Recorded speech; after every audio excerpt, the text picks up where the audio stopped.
دنیا میں جتنی سائنسی ترقیاں ہیں وہ سب کی سب جو ہے اسلام کی دین. اب آپ کو میں آخری بات کہہ دوں کہ مسلمانوں جب قیامت آنی ہے، موت آنی ہے، تو پھر اتنی ساری غفلت اللہ کو پسند نہیں. اب میں بہت جلد ختم کر رہا ہوں، آپ لوگ میری طرف دھیان دو، آپ سے زیادہ مجھے جلدی ہے. اللہ قرآن میں ارشاد فرما رہے ہیں. کیا ارشاد فرما رہے ہیں؟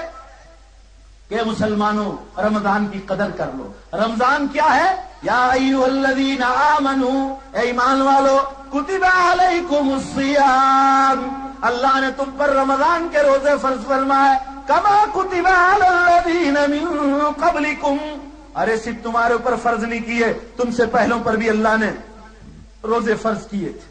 آدم علیہ السلام کی امت پر، نوح علیہ السلام کی امت پر، سب پر فرض فرمایا، مگر ان کو رمضان جیسا مبارک مہینہ نہیں دیا. اللہ فرما رہے شہر رمضان الذی انزل فیہ القرآن، یہ وہ مبارک مہینہ ہے جس میں اللہ نے قرآن اتارنا شروع کیا.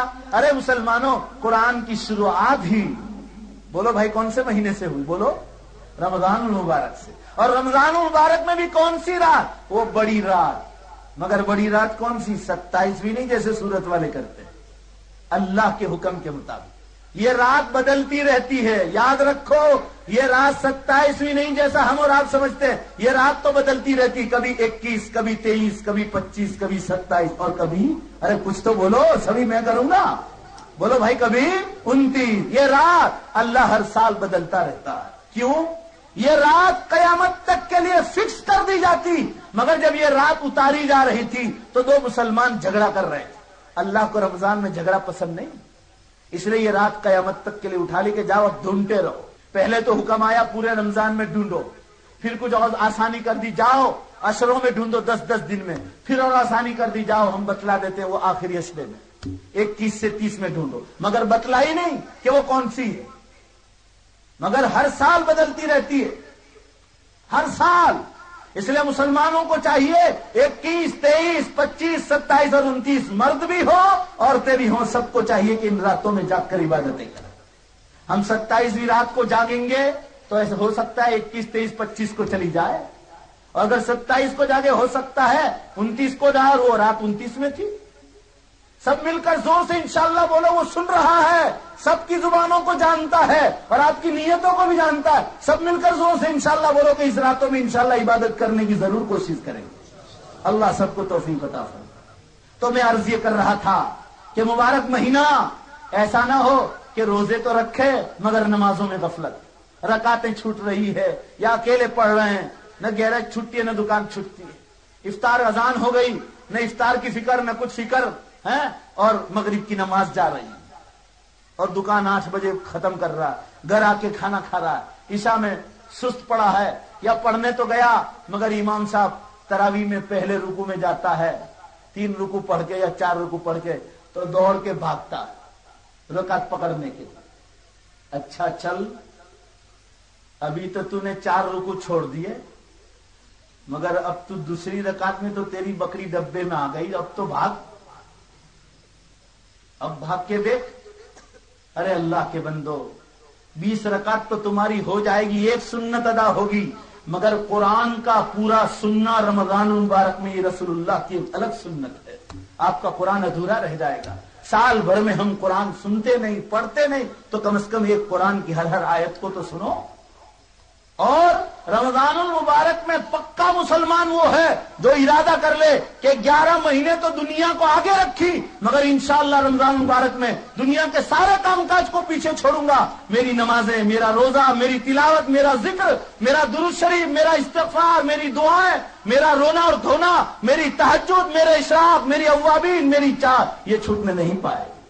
ارے مسلمانوں، میں کم از کم اتنا ہی کہتا ہوں کہ رمضان المبارک میں 150 نمازیں، بولو بھائی زور سے، کتنی نمازیں؟ 150 نمازیں تو کم از کم جماعت سے پڑھ لے. بس دیکھ اللہ تجھے رمضان کے بعد کتنا نوازتا ہے. تو روزانہ 1000 مرتبہ کلمہ لا الہ الا اللہ محمد رسول اللہ پڑھ لے، 500 یا 1000 مرتبہ درود شریف پڑھ لے، 1000 مرتبہ لا حول ولا قوت الا باللہ پڑھ لے، استغفر اللہ تو 1000 مرتبہ پڑھ لے. تو دکان پہ بیٹھ کر بھی پڑھ سکتا ہے، تو بس اور ٹرین میں بھی پڑھ سکتا ہے. اور رمضان المبارک میں تلاوت خوب کرے اس لیے کہ اسی ماہ میں قرآن اترنا شروع ہوا تھا۔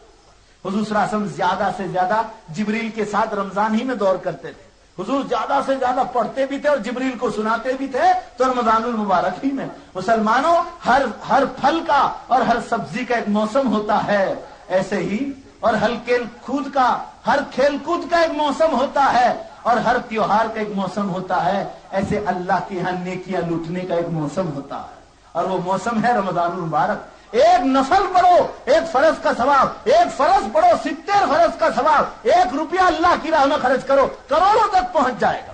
ایک صحابی فرماتے ہیں صحیح حدیث میں، بخاری کی حدیث، کہ رسول اللہ صلی اللہ علیہ وسلم نے مجھے رمضان المبارک میں زکوٰۃ وصول کرنے پر مامور کیا۔ صحابہ کو حکم دیتے کہ فلاں فلاں کے پاس جاؤ، وہ مالدار ہے، ان سے زکوٰۃ وصول کرو۔ معلوم ہوا صحابہ کرام کو حضور حکم دیتے تھے زکوٰۃ وصول کرنے کے لیے۔ سب مل کر بولو بھائی وہ کون سے مہینے میں؟ رمضان میں۔ کیوں؟ 1 روپیہ ادا کرو گے کروڑوں کا ثواب ملے گا۔ بخاری شریف کی حدیث۔ اللہ ہمیں حج کے ساتھ ساتھ رمضان مبارک کا ایک آدھ عمرہ بھی اللہ ہم سب کو نصیب کر دے۔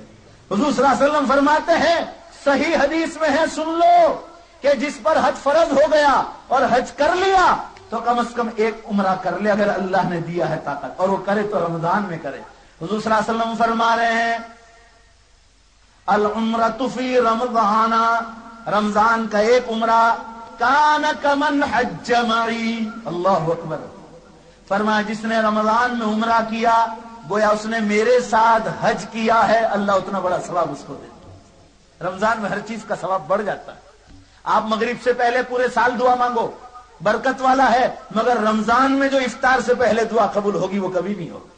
ارے آپ مان کے دیکھو تو صحیح، آپ کو جو چاہیے وہ حلال چیز مانگ کر تو دیکھو، حرام چیز کبھی مت مانگو، شک والی چیزیں کبھی مت مانگو، حلال مانگو۔ نکاح باقی ہے تو عورت مانگو، عورت چاہے تو شوہر کو مانگے، سر پر قرضہ ہے تو اس کی تکلیف دور کرنے کے لیے مانگو، بیمار ہو تو تندرستی مانگو، عزت مانگو، دنیا اور آخرت کی مانگو، اور سب سے زیادہ آخرت کی مانگو۔ یہ دنیا کی عزت ہے تو پوٹلی میں بند کر کے قبر میں رکھ دی جائے۔ اللہ اس دنیا کی عزتوں سے بچائے، کہیں ایسا نہ ہو کہ اللہ قیامت کے دن یہ کہہ دے کہ دنیا میں کرسیاں دے دی تھی اب یہاں کوئی عزت نہیں۔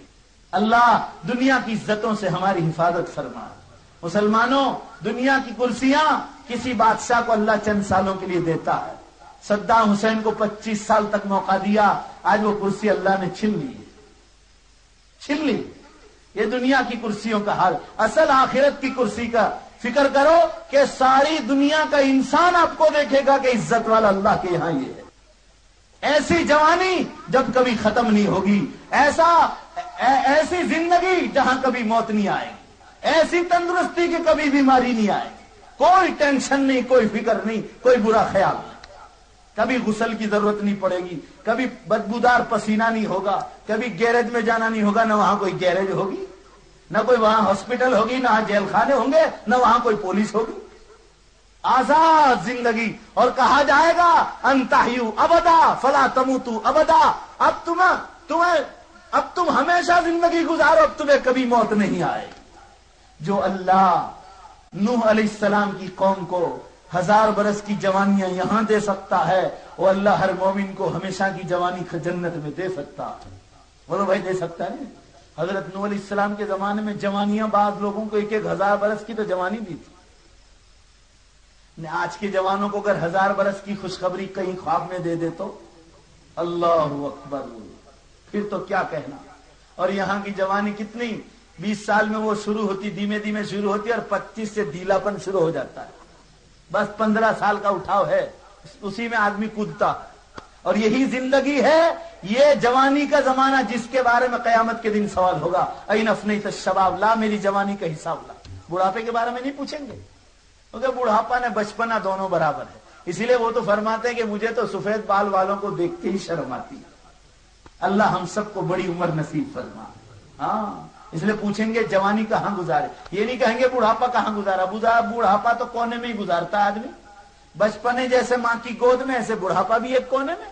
اور جو کودنے کا زمانہ ہے وہ اور اسی جوانی کے بارے میں ہر مرد اور عورت کو پوچھا جائے گا۔ 5 سوال ہوں گے اور کوئی ایک بھی چھوٹنے والا نہیں اس 5 سوال کے بعد۔ اور اس میں بھی فنڈامنٹل کوشچن، مین کوشچن جو ہوگا سوال وہ یہ ہوگا کہ اللہ میری جوانی کا حساب لا۔ وہ کہیں گے کہ سورت کی نگر پالیکا اور پانی والے پانی کا بل مانگتے تھے، گیس والے گیس کا بل مانگتے تھے، ٹیلی فون والے ٹیلی فون کا بل مانگتے تھے، تو لا آسمانوں سے پانی ہم نے برسایا تھا، سورج کی روشنی میں تو کمایا تھا، چاند کی روشنی میں گیہوں اور جوار پکے تھے، چاول لا اس کا حساب لا، زمین پر